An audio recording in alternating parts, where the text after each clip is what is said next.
നേരത്തിലായിട്ട് ഒരു മനുഷ്യനെ കാണുന്നില്ലല്ലോ പഠിച്ചോനെ. ആളെ കിട്ടിപ്പോയി മതി. അയോൾ കൂടുതൽ പേരും പുതിയ ആൾക്കാരാണല്ലോ. കണ്ടിട്ട് മൊത്തം ഒരു ചീപ്പ് ലുക്ക്. ഇതിൽ കുറച്ചു പേരെ എനിക്കറിയാം.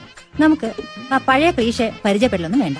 ഇതൊക്കെ പാച്ചിന്റെ ഒരു നമ്പർ അല്ലേ? മാമച്ച മനസ്സിൽ കാണുമ്പോ പാച്ചനെങ്കിൽ മരത്തെ കാണും. ഇതൊക്കെ കാണാൻ കിടക്കണു. ഈ പഴയ പേര് പറഞ്ഞുള്ള പരിചയപ്പെടല്. അതെന്താ ടീച്ചറെ, ഞങ്ങളൊന്നും പരിചയപ്പെടണ്ടേ? പിന്നെ പരിചയപ്പെടണല്ലോ.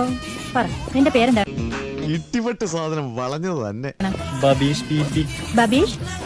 ബബീഷ് ഇരിക്കും. ഞാനിനി ബബീഷിനെ മറക്കില്ല.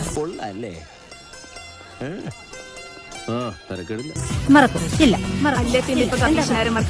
ചിലപ്പോ ചിലരുടെ വ്യക്തിത്വം ആയിരിക്കും. അമ്മോ കാല് കാണാം. എന്താ? അല്ല, ഉടുത്തിരിക്കുന്ന ഉടുപ്പ് നൈസായുള്ള ഇടയിൽ കൂടെ കാല് കാണാന്ന് പറയായിരുന്നു. ചിലപ്പോ പെരുമാറ്റമായിരിക്കും, അല്ലെങ്കിൽ കഴിവുകളായിരിക്കാം, അല്ലെങ്കിൽ സൗന്ദര്യമായിരിക്കാം കേട്ടോ.